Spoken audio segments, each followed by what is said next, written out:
Thank you very much, Henry. It's such a fun gig to do because I feel as though I get to pay back and forward a little bit. I have a 17-year-old now, a rising senior. He's off touring Cobart Smith today. I've had two others that have gotten through high school. They're still alive. I really respect what you do, and I really respect that you're continuing to learn and enrich yourselves and change, which we all need to do because the world is changing so fast. I am going to quickly just tell you my backstory in 45 seconds, because a lot of people ask me, how in the world did you, a person looking like you, i.e. a white middle class looking woman, get to be so deeply involved in Haitian Vodou, which is my son's specialty? The answer is I grew up 45 minutes, no, really 40 miles, so an hour north of here in Rockland County. In the 70s, a huge influx of Duvalier brain drain exile refugees came from Haiti. My father had been a civil rights movement foot soldier, got involved in welcoming people into the community. He was Francophile. And I went to study anthropology at Vassar, and I realized when I came back to hang out with my friends, they were studying Haitian Vodou drumming. And I realized this is anthropology. We started going with our drumming teacher to ceremonies in Brooklyn, and they would have spirit possession, there would be an altar, ritual dancing all night long. Sometimes chickens would be sacrificed. Nothing really was, well, there was literature on Vodou in Haiti, but there at that point wasn't anything written on Vodou in New York. So that became my undergraduate and then later my master's thesis. And I went on to continue to do Vodou migration and festivals in Haiti and in the Haitian diaspora in New York City for my dissertation. So that brings us to the historical start. You've got to hang your hat somewhere. Oh, and I just want to say for 1 second, in the course of that, that field work, I took a little parenthetical time out and I did become initiated into Vodou. I thought that perhaps I would be asked as part of initiation not to speak about it anymore, since there is, and especially more at that time, an impulse towards secrecy in these religions, and I'll talk to you about why that is. But instead, during the initiation, there's a final day where they do a kind of a reading of the person who's being initiated, and they instead told me, you don't have a role in the religion that would be, say, a song leader, thank goodness, or a cake baker or a ritual expert. Rather, you have the role of writer.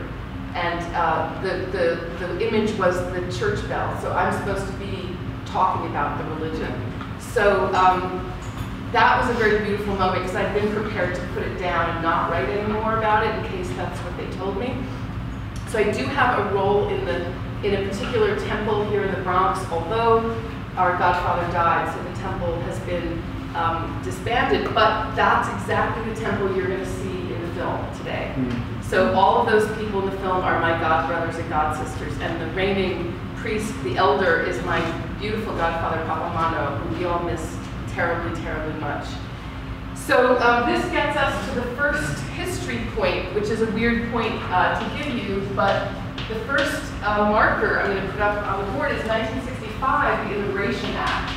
And you all know what that's about. It's about the end of the quota system, especially from Europe, and the opening of migration to the US from all of the rest of the world, including so-called, well, including Africa, Asia, and the so-called other Americas. And so that's where we start getting huge influxes, more than ever before, of other American people, Caribbean people, and for that matter, Asians and Africans. And the religious landscape, as we like to say, the religion business, the American religious landscape diversifies like exponentially. And so, we've now got Hindu temples and mosques and all kinds, Buddhist retreat centers and you name it, all over the United States. Now, we are, of course, talking specifically about the Caribbean, and I'm going to tell you about the religious logics of the Caribbean religions, but first I just want to give you 3 minutes of historical background. The main thing I want you to remember about the religious Caribbean is movement and blending. There are incredible phases of movement all throughout the history of the Caribbean, from 1492 when Columbus lands through the present time. And people are moving multiple times into multiple locations constantly, including to the present. So you'll remember that, of course, Columbus is going on behalf of Spain. So he is a Spanish Roman Catholic, and he colonizes, and then later Spain colonizes a whole bunch of, obviously most of Latin America, but a whole bunch of Caribbean islands too. So we've got Cuba, obviously Puerto Rico, but initially Trinidad, and all kinds of other places that then roll over to other, other colonial powers. The French, of course, are also Roman Catholic, and they have the French Caribbean. They colonized the French Caribbean. The Antilles, Haiti becomes the most profitable colony for them. And the British, who are what religion, usually, colonially? Anglican, so Protestant. And they've got the most number of colonies. I won't even begin, but Jamaica is one of the biggest. They've got the most number of islands that they colonize. And this column is going to be really, really important for us, because the Roman Catholic Protestant difference, the difference between Roman Catholics and Protestants, is going to play out enormously in the way that they rule the colonial project, and in the way that their citizens do or do not get educated, do or do not come to see the world in terms of its supernatural or divine powers. And then you've got, the Dutch. Who else? Those are the big players. And this Portugal, right? So the Dutch, also Protestant, Portugal, or also Roman Catholic, and Brazil is the big prize for the Portuguese. The Dutch fade away fairly early in the historical process. So this is the European side, right? So this points us to, and this is a very quick and dirty historical gloss. You would never teach this way, but you all know this. I'm just reactivating what you already know, which is why I'm going through it so quickly. But my emphasis on the colonial Europeans is in a way horrible, but because it's the dominant, I'm focusing right now on the dominant group, right? So this is the dominant power, the colonial enslavers. They are slavers and colonizers, and they are instituting brutal regimes of exploitative, what we would now call trafficked, labor trafficking of slavery. So this is the other thing I want you to remember: movement, blending, but also incredibly unequal and brutal power difference. Unequal and brutal power difference, which also exists to this very day. So then let's go over to the other side of this unequal power equation. Who's coming in on this side? Lots and lots of nations, people from nations in West and Central West Africa, including from the Kingdom of Dahomey, including from the Kingdom of the Akan, the Senegal, Manding, the Mande peoples, and then Central West Africa, the Congo Kingdom. This is just a small handful of some of the largest groups that are coming in. And just as we all know probably fairly well all the different ways that these Europeans consider themselves to be different from one another, and yet there are lots of similarities, same principle applies to this side, to the African peoples that come. There are lots of differences between them, lots of very nuanced and fascinatingly interesting cultural richness, but yet there are also some very big similarities that we could say apply to all of them.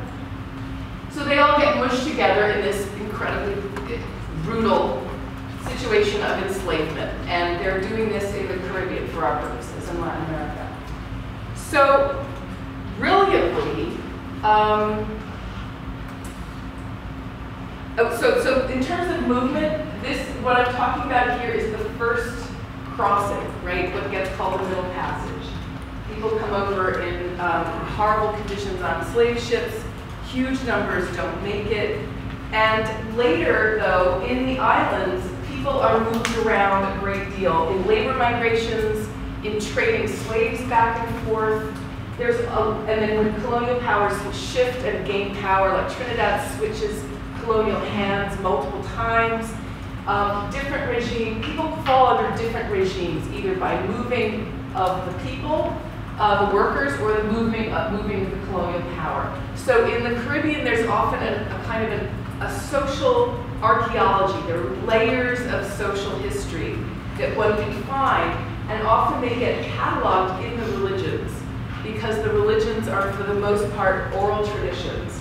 So you'll find evidence in the songs of original African languages, of Yoruba, of Kikongo, for example, and Fongbe can be found in some of the ritual songs. And you'll find references to other sorts of things, like a lot of references to monarchy, because there were kingdoms both on the African side and on the European side. So movement, blending, and incredibly brutal conditions. So the other thing we're going to add as a keyword is survival. The thing to remember, and I think you're going to hear this echoed by the panelists, is that these religions were maintained, recrafted, and perpetuated by people who were trying to survive and who did survive, largely through the religious culture itself. So these religions are religions of survival, and they are also religions of sort of oral transmission of history. They all grow out of a social history of enslavement and, of course, terrible racism, and they're all about both cultural and personal survival. I just want to bracket for one, so what religions am I talking about?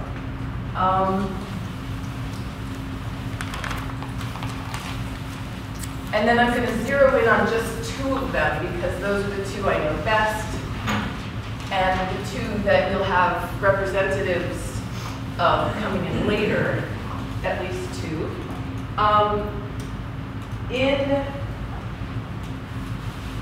I want to bracket, but I do want to mention first the religious formation of Rastafari.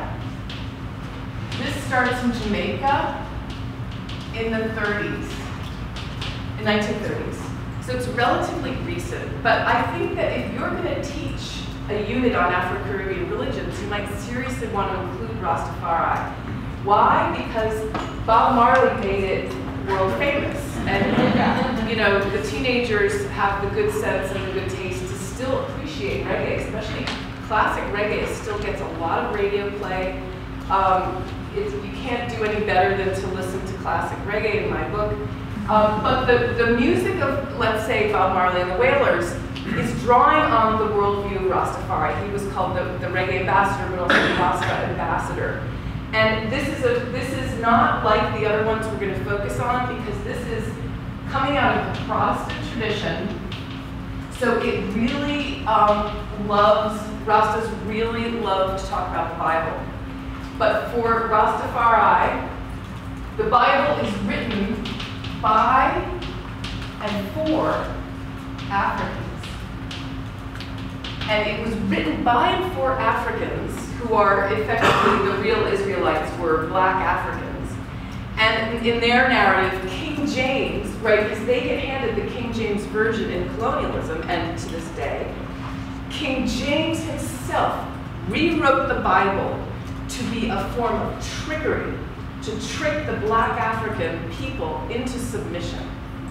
So all the passages about slaves, obey your masters, were King James himself. I mean, James himself didn't rewrite the Bible, but this is their narrative.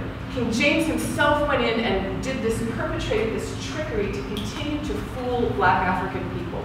But if you read the Bible correctly, and there's some great articles breaking this down about the biblical hermeneutic of Rastafari thought. If you read the Bible correctly, you will see that the original kings of Israel were black Africans, and that they wanted to unite black Africa, and that in fact, in the end, black people will unite. And there are now tons of strains of Rasta thought, but in one predominant classic Rasta thought, black Africans will return to Africa, and there will be this homecoming back to Zion. I mean, it is biblical based, and so everyone will be free in Africa in the end. And so it's a really interesting thought form and logic form, and I think it's about black power, it's about black beauty, it's about Aital food. Rasta life talks about eating what we would basically could be glossed as vegan or certainly vegetarian food. It's about peacefulness. It's about being in meditation and in prayer a lot. It's about using ganja or the holy herb to be in meditation and in prayer. So they do smoke a lot of ganja, so the teenagers love that because we smoke a lot of ganja, so you get to talk about that. And so anyway, I just think that we're not going to focus on that a lot today, but that Rasta thought really influences a lot of youth culture today, and it has influenced black power, it has influenced black intellectual thought, it's certainly influenced black artistry and black aesthetics globally. And now you can find pockets of Rastafari in every country pretty much on earth, probably not North Korea, but who knows. There are pockets of Rastas living sort of this ethic of peaceful, waiting to return to Africa, being in meditation. But black is first, black is last. It's a privileging of blackness. So I do not want to give them short shrift. So I do want to just point that out. But this is a Protestant based formation, right? Very, very much grows out of Protestantism. And the reason that the Protestant colonies are going to give us a different kind of religious formation is one of the many reasons. The way the Brits did colonialism, the way they ruled, was to do things like outlaw, first of all the saints, right? There's no more saints in Protestantism. They outlaw the drums. And they're promoting literacy in ways that the Catholics aren't in the colonial period. So people end up with the Bible without a lot of the ritual elaboration of the Catholic world, and with a kind of pared down Christianity that is Protestantism. And so the British colonies are going to look very different in terms of the Afro-Caribbean religion than the Catholic colonies. So what I want to concentrate on are the two religions that are arguably have become the largest, certainly to the present. The first one is Vodou in Haiti. And the second one is what's called La Regla de Ocha, or the discipline of the divinities called Orisha, the Ocha divinities.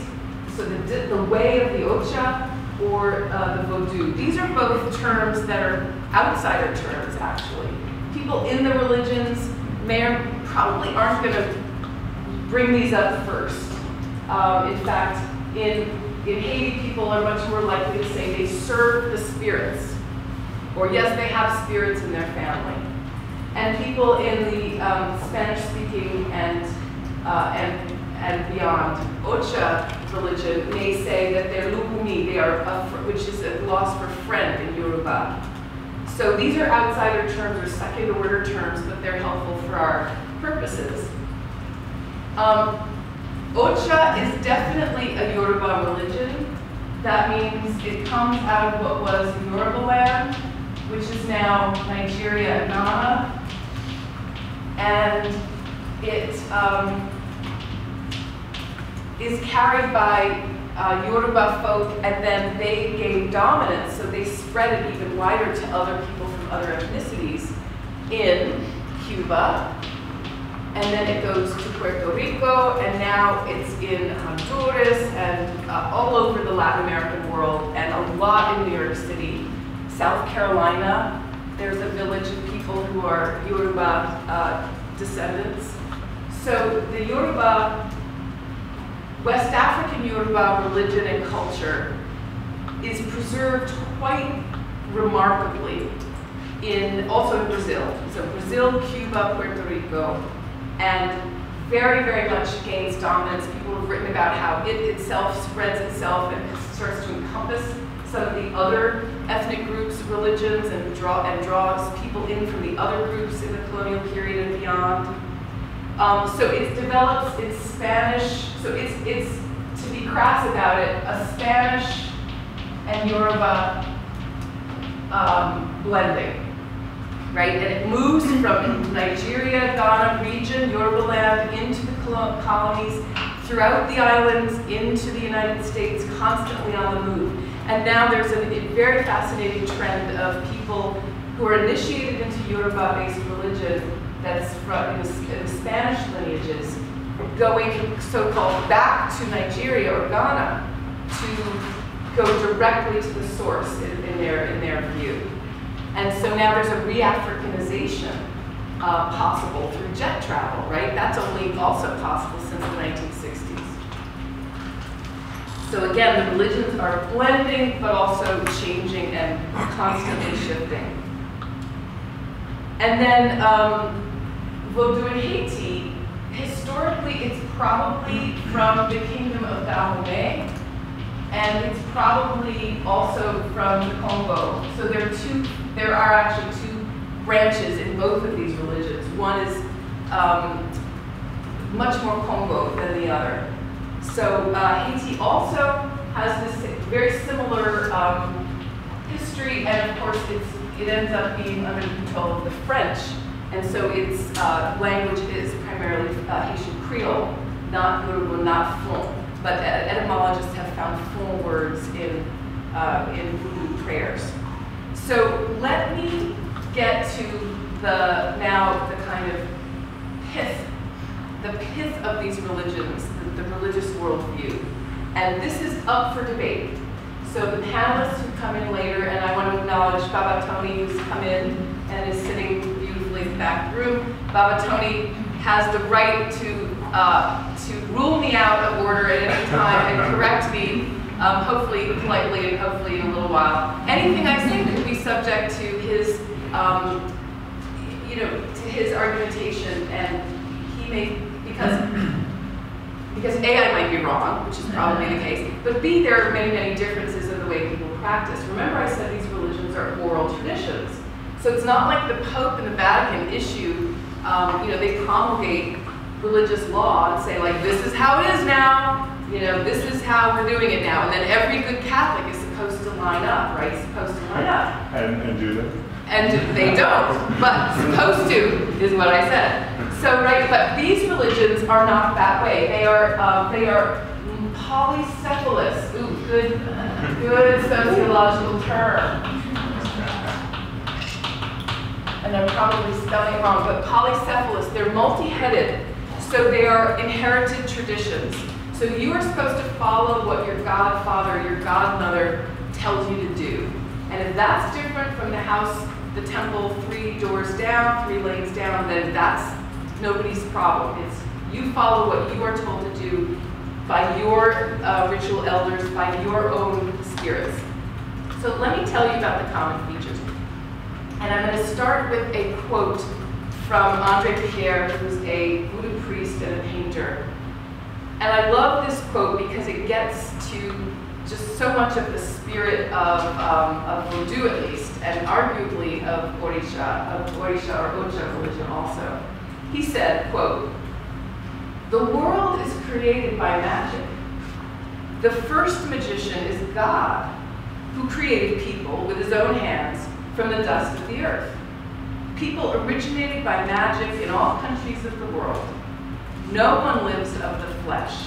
Everyone lives of the spirit. I love that quote because it's the idea of God creating people, which is biblical, but also the idea that this is a form of magic. And he's not afraid to back, he's not afraid of this word magic, which people do associate with the religions and which arguably is a way to understand the religions. And it gets us to the idea that everything is spirit. And that in Vodou, in Ocha, we're looking at spirit. Every time I look at you, it's spirit. That you're housed in a body, but you're a spirit.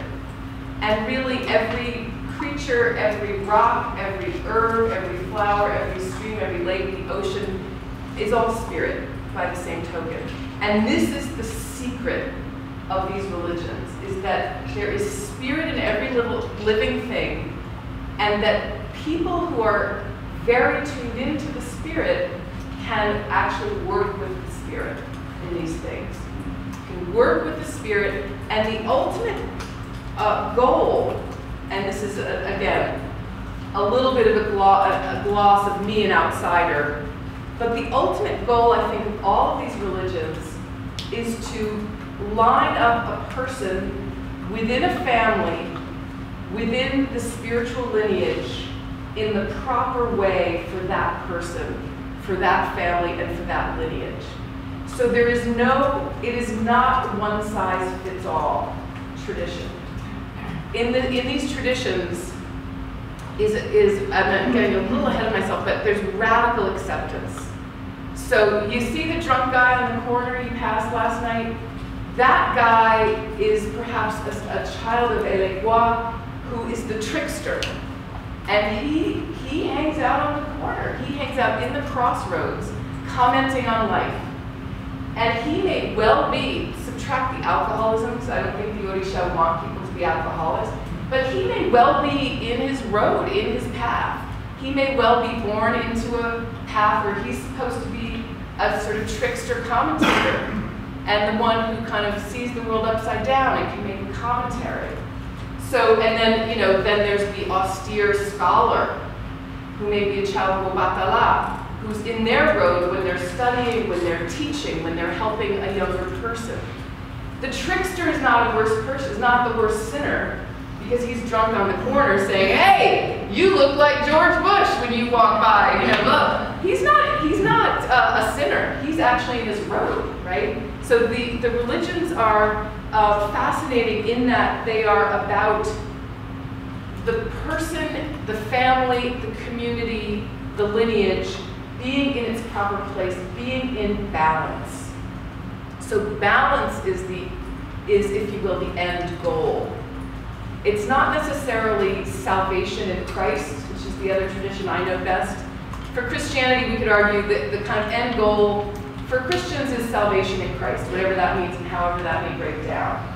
In these traditions, it's not really salvation in Christ, it's being in your proper balance and walking your proper road.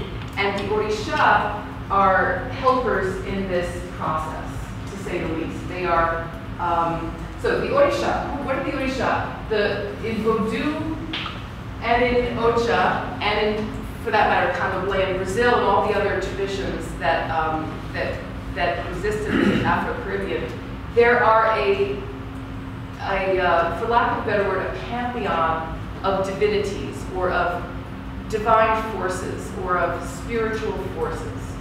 And these divinities have acquired names over time, and many of them have been associated with Catholic saints in a kind of syncretistic or creolized shorthand, which was partly a way to survive the brutal colonial rule. The Catholics were forcibly Christianizing everybody and bringing them to church.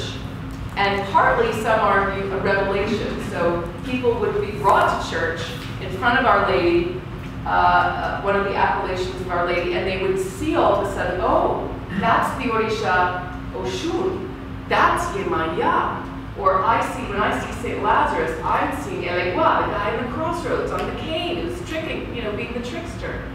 So the divinities in Ocha are called the Orisha, and the divinities in Vodou are called Loa, and they each have other names, but I'm gonna keep it simple. And the way that the religions tend to work is that, as I say, they are oral tradition. So you can't just show up and get the book. You can't just go and buy the book. You can't just enroll in the seminary and get the degree, get ordained, and be the thing. You have to basically apprentice yourself and then get initiated. And there are stages of initiation. Many, many little and big stages of initiation. So it's an ongoing process, and it's completely guided by the divinities. So there are fascinating scenarios where someone will come in, often they will come in to see a priest or a priestess, and the ranks are equivalent gender-wise. And they'll say, I've lost 3 jobs in a row, and I just got into a car accident, and something's going wrong with me. You need to give me some help, and the doctor thinks I might have some kind of weird disease. So the priest or the priestess will probably, in that case, do a divination. So there's a lot of, there are divination readings in both systems, in all these systems. And the priest or the priestess may say, this is a wake-up call. There's an Oshun who wants you to initiate. We told you this before, you didn't listen. You're now getting all this bad luck. Your bloodstream system is having a weird disease. Oshun controls the blood circulation system. So she wants you to go ahead and do this thing, right? This either prayer or initiatory step, and the priest or the priestess will guide the person in doing that thing. And that will put the person back on their road that they're supposed to be walking with the Orisha, and back into balance. And it's a very profound system. And so I want to show you, speaking of Oshun, I want to play a clip. Oh, so as Henry gets it together, gets the text together, I will narrate what you're going to see in the next 2 clips I'm going to play. So the first one is, and I love the fact that they're from YouTube and they're by practitioners themselves. So this is not a case of an anthropologist or a journalist filming someone and putting it out there. These are people who've in the tradition who've decided to make this presentation.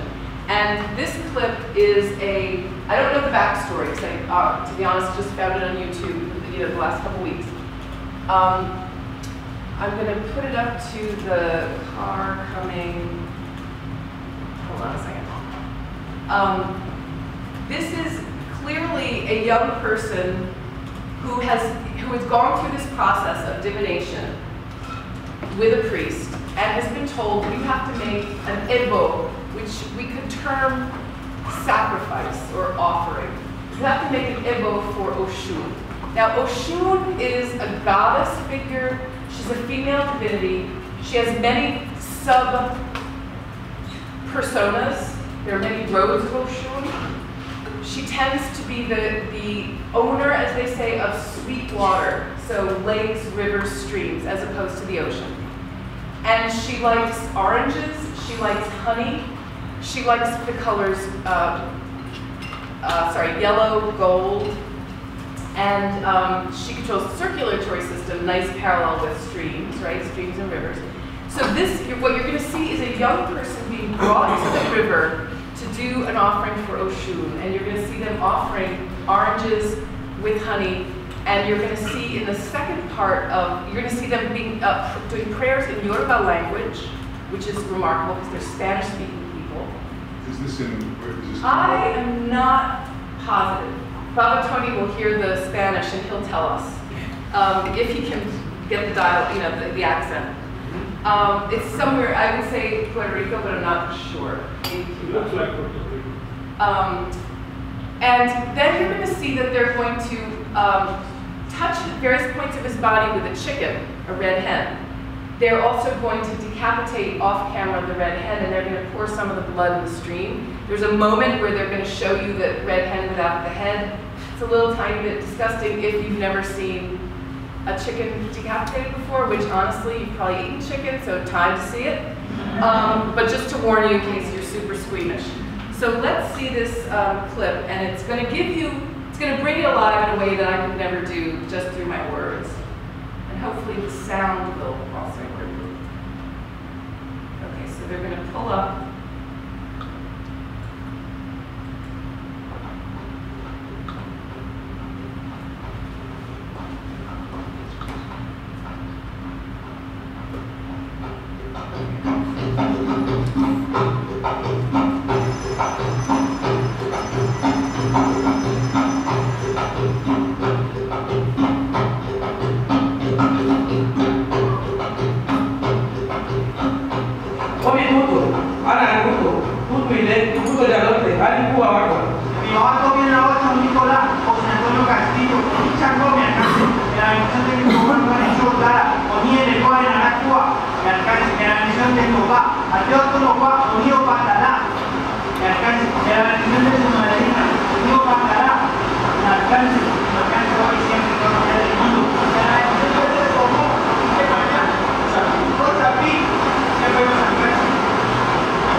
He's got this young person with two other people who are probably his godparents. Tony will know better than I do, so feel free to correct me. He's about to ask the divinity if she accepts this offering, if she's okay with what's going on so far. And they do this through this, what they call cocoa divination. They take a coconut, put it into 4 pieces where one is white, one is brown, and depending on whether they land, he throws them, 3 up, 4, 3 up, 1 down, etc. They can read the answer. So,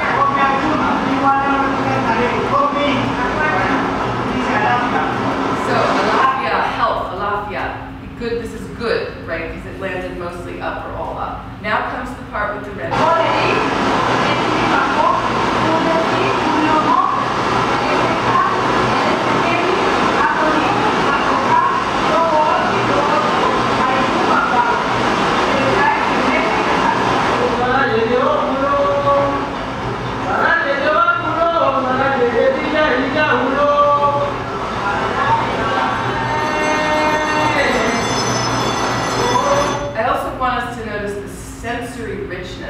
There's usually prayers, songs, colors, sounds, the bells, the incense. He's smoking a cigar to cleanse with tobacco. Incredibly sensory. A lot of elements are used in ritual healing.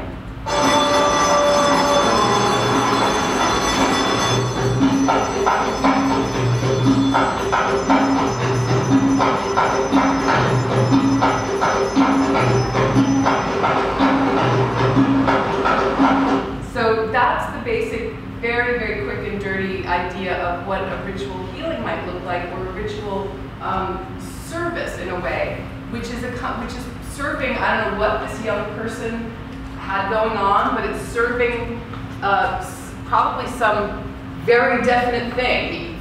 He failed geometry in your school, and his parents are upset because, you know, a couple other things are going on. Hey, take him to the priest, get him right with the Orisha, give him the focus, the power to focus, the sense that he is being cherished, that he's being dealt with, that his concerns, his life matters, that he is being cultivated.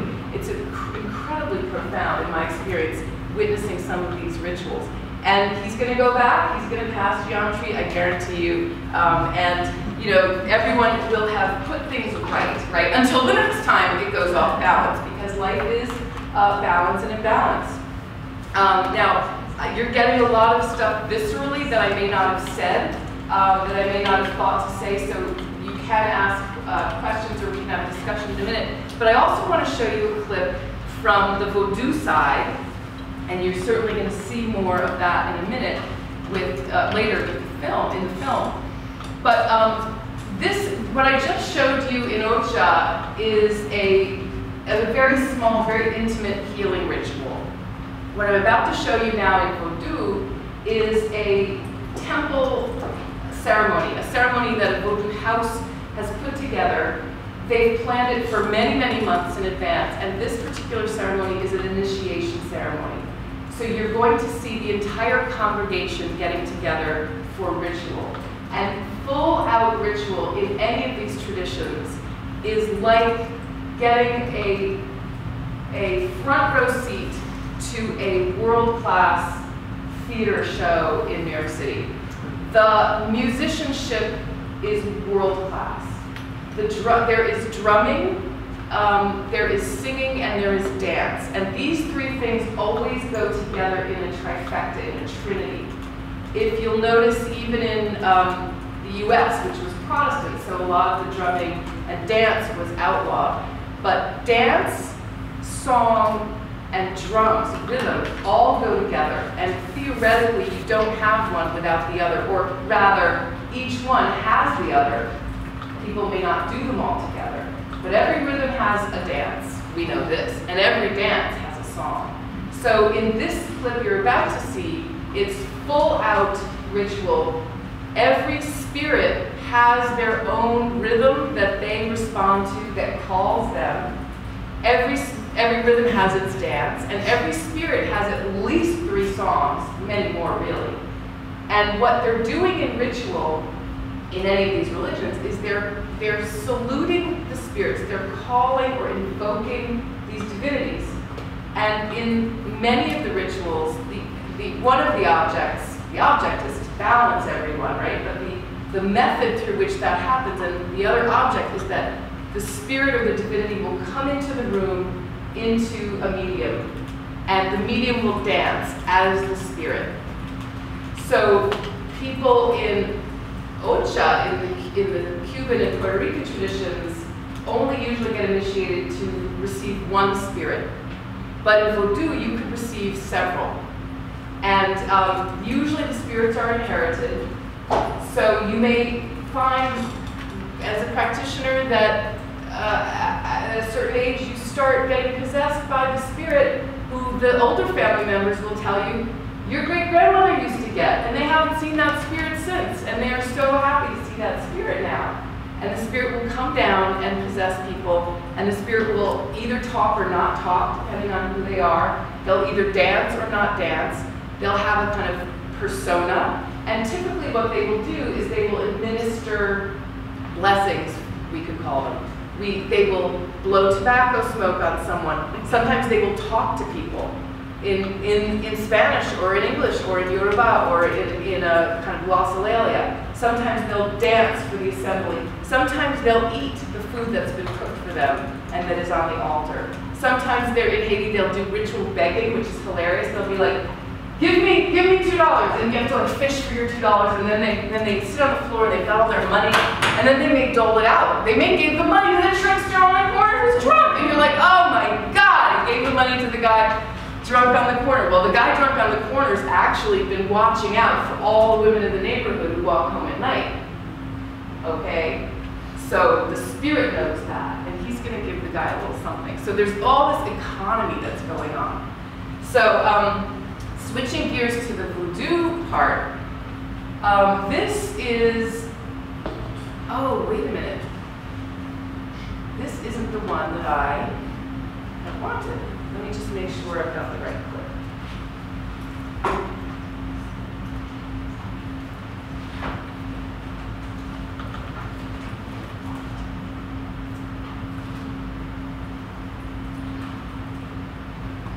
Okay, hold on one second.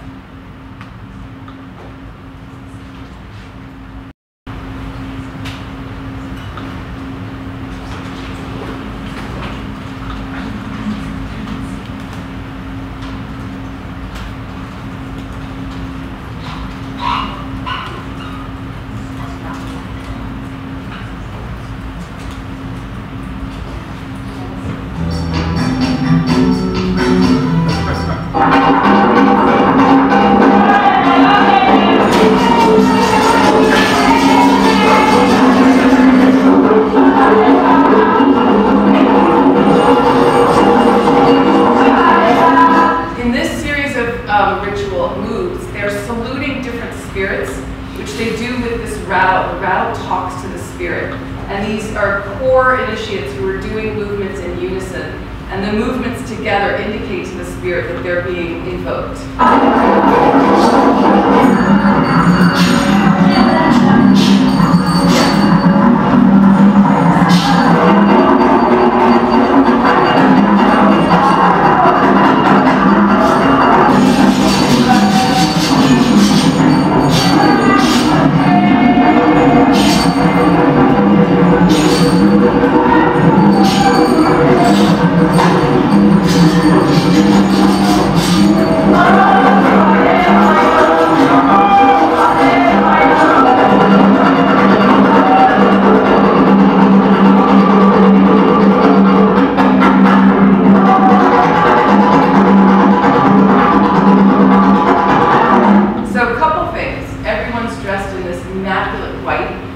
Telling us that basically it's an initiation because it's for the certain kind of spirits that like people to be dressed in white. The rhythms go with the dance, and here you can see everyone's up and dancing together and having a fantastic time.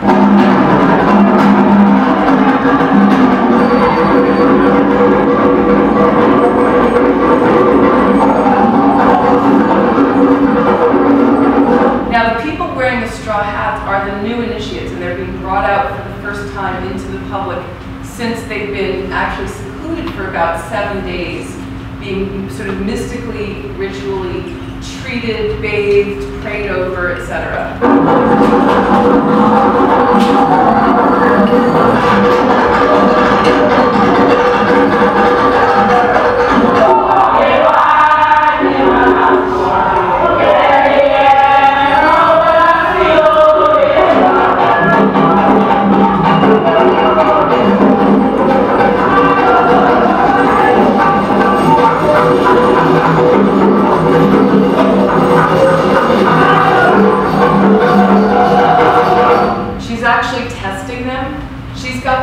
They've been taught how to properly salute a priest, and she's making sure they know how to do it.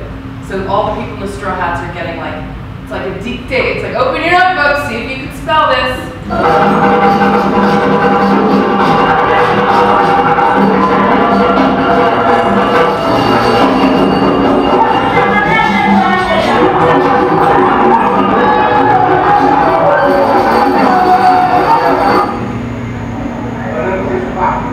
Now they've clipped themselves into another part of the service, which is for another set of spirits that are from Congo derived. They revel in multicolor, which you can see from this altar. They're given foods, drinks, all very specific to the taste of the spirit that the spirit is asked for.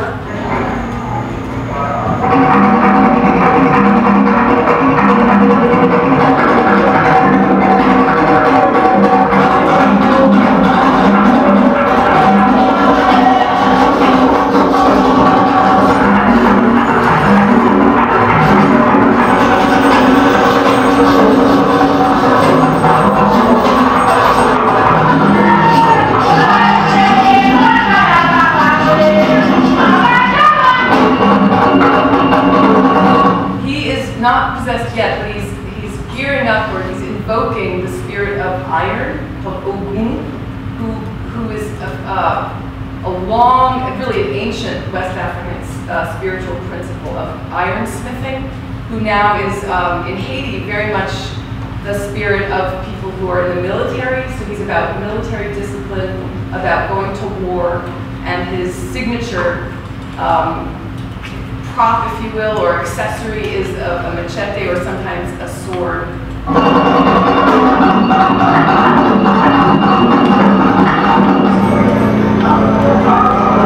So that gives you a tiny taste of the ritual in both sets of traditions. And what I want to do now is see what you are curious about that I touched on but didn't explain, or that you are baffled by, or that you just want to comment on. So let's open it up. Yes? So the initiates, are they getting initiated into the religion as a whole, like a confirmation or a bar mitzvah or something like that, or are they being initiated as priests? Great question. There are levels of initiation. So they could be getting more or less like into kind of a deacon position, or they could be getting initiated as a priest. And I can't tell that from this small clip. And they could be a mixed batch. So there could be a couple who are getting to be priests, and there could be a couple that are getting a lower level initiation. Yeah? How does the community pay for this kind of elaborate ritual? Great question. These rituals are expensive.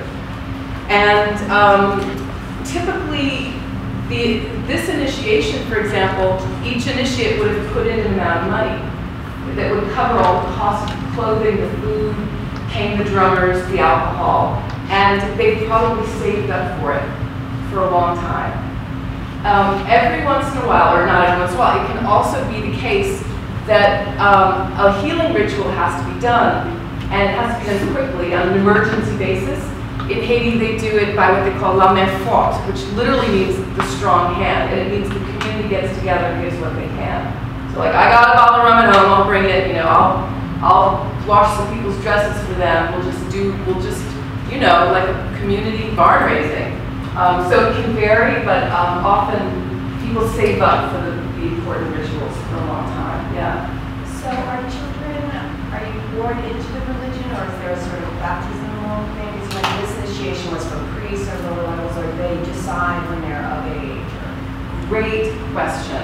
And this is a question that is now also, the answer is now changing a little bit, because in New York and in the United States, where there's a religious marketplace, people who are not in these traditions may come for a reading and find themselves entering a religion like myself. But traditionally, the religions are inherited. The spirits literally are inherited. So in a way, you are born into it, and it may not be, so to speak, active in your immediate family. A lot of people who convert to Protestantism, for example, especially evangelicalism, they want to get their kids out of this system, because for evangelicals, this is a whole other story, these systems are not angelic. They might even be demonic. They're certainly not of Christ, so let's not do it. But you may find, a child may find they have constant dreams, they're drawn to it, they go to folklore class, they're learning the dances, why can't they stop thinking about it? And they may come to find that they've inherited the tradition. They've inherited being the tradition bearer. So often in an extended family, there's a tradition bearer. Great aunt someone is the one who knows all the stuff. And when people in the family get sick, when they get into a crisis, they'll go and see great aunt someone. But now increasingly, you can just show up, and if a priest will take you in for an initiation, you can end up being initiated without it being in your family. Yeah, good question, yeah. I think the biggest pop culture thing is this voodoo doll. Right. So can you just demystify that Yes, for me? absolutely. Tell me what's really going on with that? Absolutely. Yes, you've all been to New Orleans and seen the little stuffed red and black outlines of a person, right? They sell them in the airport. These dolls, little dolls, they do exist. For years I thought they didn't, and then I realized I was touring cemetery in Haiti, and I saw a bunch of them nailed up on a tree. It's like, oh, this is the famous voodoo doll. What's the story? The story is that in the process of doing a healing work, and I'm talking about the Haitian tradition that I know the best, in the process of doing healing work, people construct replicas of elements that they want to change. So most often it's in love magic or love therapy. They will take two dolls as emblematic of the two people that they want. Typically in Haiti, I'll just get right down to it. Typically in Haiti, there is a beleaguered wife and a cheating husband. And the wife comes to the ritual priest and says, all right, my husband is now, the rooster of the town. I can't stand it anymore. I want him to come back home and just stop this. Just stay with me. So the priest will take two dolls, one for the husband and one for the wife, or even just one for the husband, and infuse the doll for the husband with elements that are going to instruct the spirit what to do. It may be a piece of his shirt, for example, the perfume he wears. And they will take the little doll that they've now told the spirit stands for the husband. They may have sewn inside the doll his name and his birth date. And they'll stick it on a little tiny chair, and they'll bind it with rope. And they'll light a candle they'll tell the woman, the wife, light a candle every morning and talk to the spirits and tell them you want your husband home and sitting in that chair. And it's up to her to kind of work the work, as it were. And she sits and every morning she prays that her husband comes home and sits in the chair. And what that is, it's not like, they're so dumb, they think if they put a doll on a chair, the guy's gonna sit on a chair. It's that you're instructing the spirits how to help you. And then the spirits can work around the husband and steer the husband back home. So that is exactly what they would do with a voodoo doll. They wouldn't stick it with pins. Sometimes they will put magical, or for lack of, I don't like the word magical, because it seems like magical thinking gets a bad rap, but they'll put like semiotic cues in the doll, and they may hang it in the cemetery, because the spirits of the dead are very, very, very powerful. And if you ask your ancestor spirits for help, that is a very powerful form of spiritual work. So a lot of times you see these dolls in the cemetery in Haiti. Does that help? Now, the U.S. Media has transposed this idea of a doll into the porcelain-faced doll, like the baby doll, the doll that's much more realistic looking, and then it gets super creepy. And then you got Chucky, and then but they will sometimes use those kinds of dolls too, but often it's to dress the doll in a way as to honor a particular ancestor. So, and this gets into like practices that blend in of spiritismo, Puerto Rican spiritismo, where you can take, in some lines, maybe your grandmother's dress, you rework it, you make it a dress for this little doll. You sit the doll down, you put in front of the doll your grandmother's favorite liqueur. And that is a way to honor your grandmother. And then people will walk by every morning, you know, grandmother, I hope you're satisfied with us. You know, Junior got into Hobart William Smith. He got recruited for football. Grandma, aren't you happy? And it makes you happy because your grandmother, you know, you can feel her being happy for you. So they keep very close relationships to the dead, sometimes through dolls. But it's not like that creepy when you really see it. Yeah. I was just wondering, you've referenced balance a few times, and yet I still haven't heard any negative spirits that they're trying to ward off, or Yes. that they are afraid of accidentally invoking. Great question. Yeah, and remember in the beginning was pretty clear about these religions developed under conditions of extreme brutality, right? People are getting their heads chopped off. People are getting their ears chopped off, their arms chopped off. And the rage, I mean, the theory that my interlocutors who are voodoo priests tell me is that the rage of being enslaved has channeled itself into a spiritual energy. And these spirits are out literally for blood and fire and destruction. And a lot of times in Haiti, they're put into the category of spirits for secret societies, which is hard to square with the religion proper because they're part of the religious complex, but religious insiders would want to say, this is not our religion. It's almost like, I'm trying to think of a good analogy. In Christianity, you could say that, you know, under Satan is very much part of the religious complex of Christian belief and imagination. Yeah, yeah. But disavowed. Right.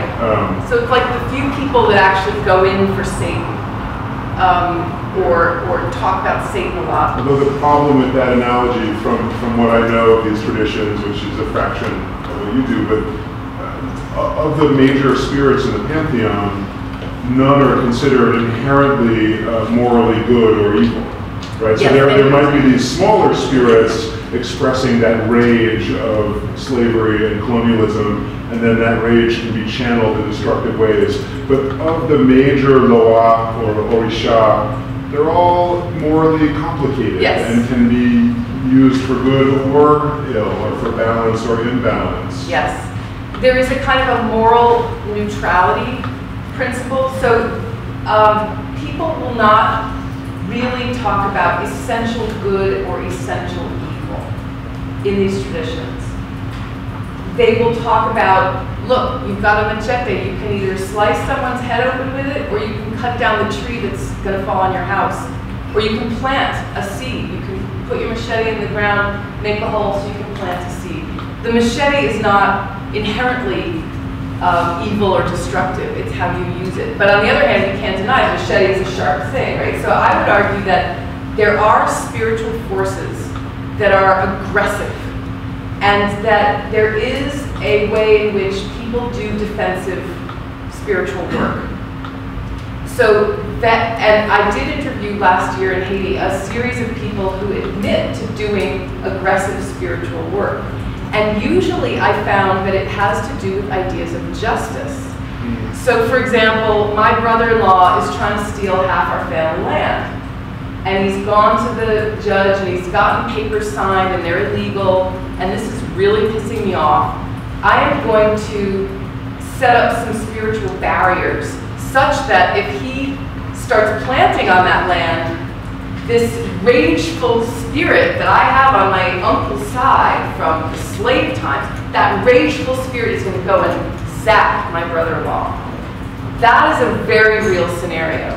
So then the brother-in-law's family gets wind of this, and now their narrative is that side of the family is trying to do magic against us and kill us through sorcery. So these are dynamics that are very real, and it's a little hard to talk about in a group of outsiders, and it's sort of, it is the dirty laundry, I would argue.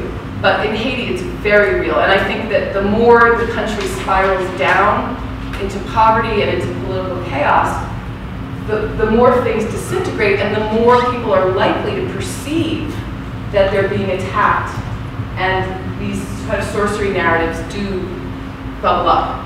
So then, to be respectful, is there a moral relativity that comes with this, that there's not this standard pair of this culture?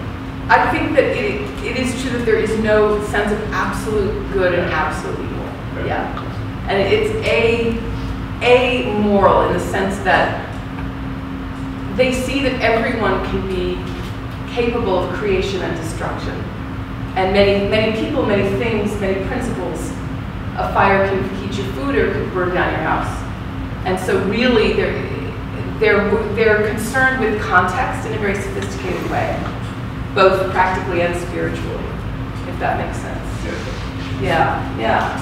Can you talk a little bit about how some of these movements went underground in the U.S.? And I mean, I lived in New Orleans for many years, and you know, the sale of Catholic paraphernalia often has the Catholic saint on one side and the African god on the other side. And now it's sort of fashionable, as you said, many converts and people celebrate diversity in ceremonies, but that wasn't always true in the U.S. Right. I mean, when underground, it started underground, I think. I think you're right. If you're, you know, for an enslaved African person in the colonial period or post-colonial period, you are going to, in many cases, be prosecuted and jailed for under charges of sorcery or witchcraft, and you're going to be feared by the local whites because these systems are powerful. They're powerful as systems of survival, but they're also powerful as systems of defense and possibly protection and offense. So they did function underground their entire lives. And even in the English Caribbean, obia got labeled. Obia is the kind of the complex of doing ritual work, maybe even divorced from community ritual. And that was outlawed. It's still outlawed, I think, on the books. It's still, you can still be jailed for being an obia woman or an obia man. So I think that the traditions have been underground, and there has been an ethos of secrecy. And that's part of the initiation process, is you're told, these things are secret and these things are not. And this is what you never reveal. And it's the way that enslaved people protected themselves. And in fact, it's a great method for political action under slavery, because a lot of the Maroons, escaped slaves, both in the Caribbean and the US, were members of societies that were religious societies. And they would do political organizing within the religions, and they already knew how to keep secrets, or how to convey information through code, right? So we're meeting tomorrow night, we're gonna poison some wells. Well, you may sing a song that has to do with something else, but people learn what the codes are. So yeah, excellent question. So you talked a lot about migration to the Caribbean and how those migrations have influenced practice. But I'm wondering, how have Native communities influenced this practice, if at all? How have Native communities, like Taino or... Oh yeah. How have they influenced this practice? Absolutely. In each of these religious traditions, the baseline knowledge is Native knowledge, indigenous knowledge. And I apologize for leaving that out. When enslaved African people arrive on in these terrible places, the first people that they encounter are the Native people who, according to what historical knowledge is passed down, transmitted how to deal with the flora, the fauna, to the African people. And so there is a layer, remember I said there's like this social archaeology, there is a layer of Native indigenous knowledge. It's been there all along, people have known about it all along. I think scholars are only beginning to figure out how to talk about it in terms of the scholarly evidence, because it's very difficult to parse out what's what. But Native knowledge is definitely part of the traditions, and a respect towards the natives. So in a lot of the traditions, there's an Indio, there's an Indian person, an Indian spirit that is honored, and it can come and possess people. Yeah. You said there was a movement for de-Africanization. Is that changing how religion is practiced here? It is. So you noticed in the first clip especially, their interspersing Yoruba with Spanish, they're in probably Puerto Rico. They are going to have very Catholic elements in their practice. In order to be initiated, you must go to Mass. You must be confirmed, you must be baptized in the Catholic tradition, and in some initiations you must go to churches as part of the initiation. A lot to gloss a really fascinating story really quickly, a lot of Black Americans in the US started learning about the traditions from Latino immigrants. And there's a moment in the tradition where you literally have to, what they do, you call throw yourself on the floor and be blessed and then lift it back up. So if you're junior in the tradition, like if I should throw myself to Baba Tony, he lifts me up if we were in a ceremony. Black Americans were understandably resentful that they had to throw themselves to lighter-skinned Latino immigrants who themselves held the keys to their own family traditions. And they perceived subtle forms of sort of racism, social racism, running through the practices, the social spaces. Rightly or wrongly, this was their feeling. So they said, let's go back, let's try to find our way back to Ghana, back to Nigeria. We'll get the dope stuff from the people there, and we'll cut out all the Catholic stuff, which is actually colonialist, bad, oppressive white stuff. That's understandable. Now, on the other hand, the Latino community, and Baba Tony can speak to this later or now, says, look, these are our aunts, uncles, our ancestors that absorbed this. They use Catholicism to help them. They're also Catholic. We love the saints. We love the church. We're not going to excise this from our practice. We didn't mean, when you throw yourself, that's not race. It's just, I'm older in the tradition. So the two sides are seeing things through their own lens. It's understandable from both sides. So some people are re-Africanizing, and they're cutting out the Catholic saints, the Catholic prayers, the all kinds of Catholic elements that found their way in. And others are keeping them, keeping them proudly. I would say it's not a division it got socially conflictual for a while, maybe in the 80s and the 90s, but now it's like people go to whatever house they feel they belong to. And I think now it's kind of, now that jet travel is more affordable, people are now coming here, priests in Nigeria are coming here, and people go back and forth. It's a little bit cooled down, but maybe that's just my perspective. Yeah, does that make sense? Yeah. Following that, so last week we read Go Tell It on the Mountain, Baldwin. And there's a scene at the end where the main character, John Grimes, is literally on the floor in Pentecostal church having an experience of conversion that sounds very much. And the article that we read sort of vaguely alluded to that this may be a nod to like African practices of spirit possession or whatever. But then it didn't go any further than that, and I wonder if there's some overlap.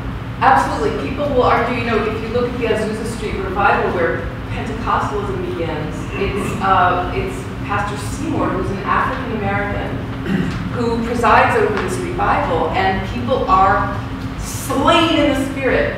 And people are arguing that it's a very African form of spirituality that surfaces in the Azusa Street revival and that then infuses Pentecostalism, and especially Black American Pentecostalism is really rife with the sensibility of being overtaken in the spirit and of seeing the world also in terms of spiritual force. So a lot of Pentecostals will be very wary about the devil because everything gets lexified into being of God, Holy Spirit, or the devil. So there's a concern with spiritual forces. There's a sensitivity to spirit force and to discerning what is of the Holy Spirit and what is of the devil. But there are a lot of people who will argue that Pentecostalism is an African-based spiritual form. So you're absolutely right. And Liza, can I just add to that? Not just Black Pentecostalism right. in the U.S. Right. That to me is the next level of the sort of extraordinary twist of this kind of, cultural transformations under colonialism and the African slave trade is, white American Christians observing what, historians would strongly argue are West African-derived ritual practices, as a central part of their Christian faith and practice. Yeah, which is just another piece of evidence that America is a Creole nation and in a way is a Black nation culturally. America is Black, and that's a really good example of that. Yeah. The Orishas, do they fight among themselves? And is there a rank? Is there a top? Oh, that's a great question. There is for lack of a better word, a mythology, and I mean that in a positive way. The Orisha, many of them were once divinities, and they did have personality conflicts. They stole each other's children. They stole each other's husbands and wives. And this is sometimes you don't have you make sure they don't cross paths because there are these old stories about their strong personalities. Their conflicts never get to the point, arguably in Christianity, where the devil is trying to kill us. The devil is trying to overpower God and take down humanity into hell, right? It's not a cosmic level conflict. It's more spiritual force conflict, like a family. Like, don't invite Uncle Roger if you're gonna have Auntie Maria. At least invite them, but give him his vodka and give her whatever. You know how you manage your family sometimes at a big gathering. It's more like that, as I see it. I'm sorry to jump in. Could you actually say a little bit about a few of the major spirits? I mean, I know there's just countless more of them than you could talk about in the next. Just to give people, I think, some of the flavor of how the Loa or the Orisha are kind of understood as characters, because it really is this like incredibly rich human drama, human and spiritual drama in their personalities and relationships. Can Yeah. you flesh out one or two? And I feel terrible doing this with Baba Tony here and with Mambo Edozi here. So I almost think, would that be a good, well, all right, I'll go with I'll follow directions, but I just want to acknowledge that they will correct me and ask them to. But yeah, the major Orisha, Could I maybe? Orogun Olodumare, the supreme creator, right? There's a supreme creator who creates the Orisha, the heavens, the earths, and who is pretty remote, and for whom he, she, it has made himself into other aspects, right? So we are all, in a way, the spark of the divinity, and we go through these other divinities up to the creator. So he's created these other divinities to kind of take care of the nuts and bolts. So I have to mention my own God, my own spiritual godfather, Obatala, is the divinity who's the old spiritual force. He's thought to be very African. He's known as the king of the white cloth. He is often a scholar, a priest, a judge, and he is, or a teacher, serious, calm, soothing, old. He has many robes, however. So within Obatala, there are many different versions or appellations, the Catholic word would be. There's also Oshun. We talked about her spirit of sweet water, of coquetry, sort of love, romantic love. There's Yemaya, who's the goddess of the sea, but also the mother. She's everyone's mother. If you have no mother, she will be your mother. Yemaya, her color is blue like the Virgin Mary. There is Shango, the young blood, the young drummer, the young dancer, the young warrior. There is Elegua, the trickster, right? But the trickster who also loves children, who's also very wise in his own way. Who am I leaving out? I'm leaving out a big... Ogun, thank you. Ogun, Papa Ogun. The one with the machete, the warrior, the energy you want behind you if you're going to war. So those are the big 7, and then there are many, many, many others. There's Spirit of the Volcano. There's more and less obscure ones that can show up and that can manifest. On the Vodou side, very similarly, there's the creator god, Dieu, bon Dieu, grand maître, who has kind of burst himself into different spiritual forces, each of whom it's not like it's kind of like how the Virgin Mary has different appellations. She shows up to different people in history at a different time. They're all Virgin Mary, but they're all kind of really different. So there's also Papa Ogun, who's the spirit of warfare, warrior, discipline. There is a whole set of Ezilis. Ezili is, one is like Oshun, she's a coquette. She is pictured as being lighter skinned, probably historically really indexed to the mulatta, sexually exploited class of people under colonialism who were known for their kind of exotic, erotic appeal. There's an Ezili Dantor, who's the single mother. She's dark complected. She has a child on her. She's syncretized with Our Lady of Czestochowa. She has a child on her lap when she's in the iconography. There's a spirit called La Silene, who's a mermaid spirit. She's the spirit of sweet water, also lakes, streams, rivers. There is Papa Gede, in a way, is like the trickster, Elegua. Papa Gede is very close to the spirits of the ancestors, or the spirits of the cemetery. He will take you and lead, when you die, and lead you towards where you're going when you die, back to the ancestors.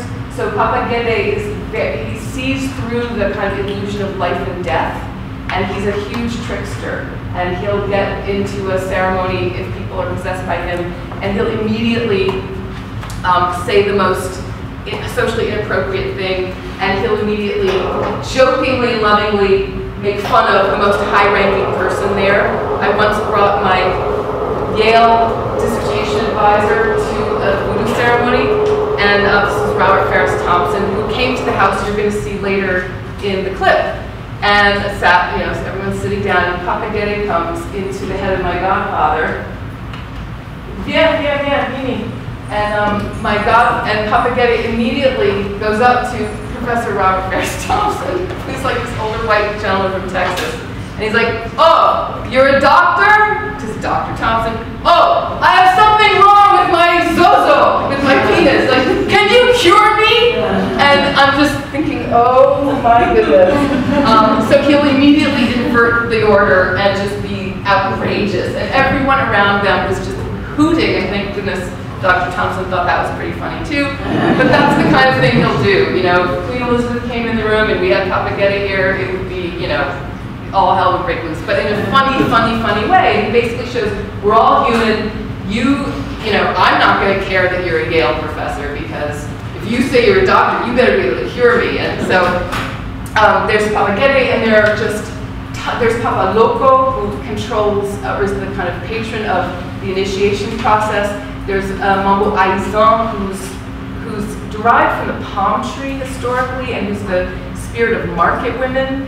There's just tons and tons of spirits. Oh, there's Cousin Azaka, who's the cousin farmer. He's the countryside person who knows all about farming, agriculture, planting, and who's pictured as someone who works very hard. So there's tons and tons of also different sort of personalities and domains that the spirits control in Voodoo that are different from in Orisha religion, but there are some that overlap. So, like Ogun is the most famous one who overlaps. I see them as cousin religions because they come from the same historical processes and from many of the same cultural roots, but they take form a little bit differently in each place. But I think that might be a good stopping point. Or does anyone have a last question? We have time for one or two more, partly because we have a drummer coming in a cab from the east side who's running a little late. So. Yeah. I was wondering if Ocha has seen an uptick in interest because of Beyonce's the way she's presenting herself in the Lemonade video. And she's all in yellow, there's a lot of water imagery, she's obviously pissed. Good, you got that. She's Oshun in some of those scenes. You know, it's so recent that I can't begin to see if there's been an uptick, but I think it's that the fact that Beyonce presented those images is significant. And I think it's fantastic. I remember that 2 days after that thing came out, we screened it in my Black Religions and in the Americans class, part of it. And we just read within one or two scenes, there's so many elements that she has packed in. I think what's interesting about that, among many other things, is that there is now a process fully underway whereby practitioners of the religions are both being compelled to and feeling interested in explaining the traditions and making them more transparent and less obscuring, so that people can understand them better and hate them less, so that there can be more social acceptance. And possibly, you know, as the Black Church would say, in case someone wants to come home, right? In case there are people out there who want to come back to the traditions. So I think that in this moment of media explosion and also the American religious marketplace where everyone can shop for a religion, the religions are being called to explain themselves. And some brave spokespeople, like the ones we're hearing from today, are stepping up to the plate and saying, you know, we've been operating in caution for many generations because of the intense repression that our communities have faced, but it may be time to explain what's going on and help people understand, so as to reduce the fear and also maybe bring in people, you know, show them the light, so to speak. Yeah. So a lot of Christian denominations are losing their young people. Yeah. How are millennials and younger people responding to these traditions? Is it growing or is it an aging tradition? Yeah, that's a really good question. I don't know that anyone has done like multi-tradition surveys in the same way that they can easily do them for other religious traditions. Certainly when I go to ceremonies, I see young people and I see children. I didn't quite answer the child question, but children usually are, like in the other traditions in America, come into the traditions sort of when they have consciousness, as in later in life when their intellectual capacity forms. But there are plenty of cases where it's ascertained that a child should be initiated, must be initiated, or starts to manifest wisdom and kind of ends up in the tradition, especially in the Caribbean when there's more time and the kid can hang out more and start drumming, start dancing. So in Haitian New York, I see fewer young people getting involved because there's the language difference, there's Creole English, there's the pull of pop culture and American culture. But in Haiti, well, in Haiti, the evangelicals are really on the rise. So I actually think it is a concern. It is a possible way in which young people are not coming in automatically because there's no sort of bar mitzvah automatic thing. But on the other hand, there are a lot of people that are interested, that are coming in or that are rediscovering their own family lives with this sort of more open public sphere. So I think it's a mixed thing. I think it's a shifting, constantly in movement and shifting. Yeah, Mambo Dorothy is with us. Yeah, I just wanted to respond to your question. In fact, there are quite a few young people who are coming into the tradition because our practices are, like everybody else's, intergenerational. The kids may not be paying attention. Like in every other community. But it also depends on what you mean by young people. We were very young until we were 30. It's a little questionable. So I have been witness to and participated in the initiation of many young people who are in their late 20s and their 30s. They have children and they're bringing their children in. There's another phenomenon that we tend not to talk about, and this actually speaks to what you were speaking to, Liz, in terms of the need to speak about the religion. It isn't just about a question, it isn't simply, let me stand up. It isn't simply a matter of dissipating the fear. People need to understand why we were in fear, why we had a subaltern existence to begin with. And things become, there's a critical massing of a variety of things that are taking place. Not only demographic changes in our community and more immigrants coming together, the city becoming more compact, but the rise of xenophobia. Our societies have become even more oppressive than they were before. So the ones who were being suppressed the pressure becomes exponential. And so there is a need from even a human rights perspective to speak out, which is part of, if I were to call it my ministry, is what I do as a Mambo.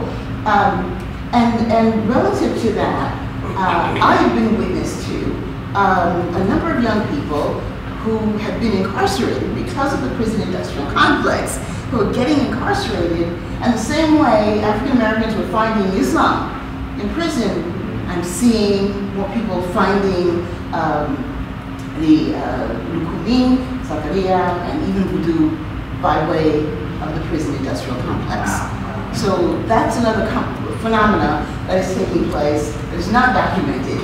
I don't know who else has observed it as I have, but I pay attention to these things and I see this manifesting itself. So, yeah. You've been doing any kind of like prison chaplaincy, formal or informal, like visiting with and talking with young people? Well, I've set up an institute called ATI, the Afro-Atlantic Theologies and Treaties Institute, and eventually there's something that I hope that we'll be able to do. Yeah, amen. One last thing, or maybe we could just thank Liza very much.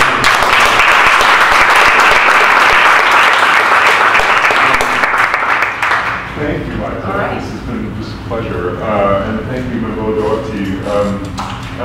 So we'll have 10 minutes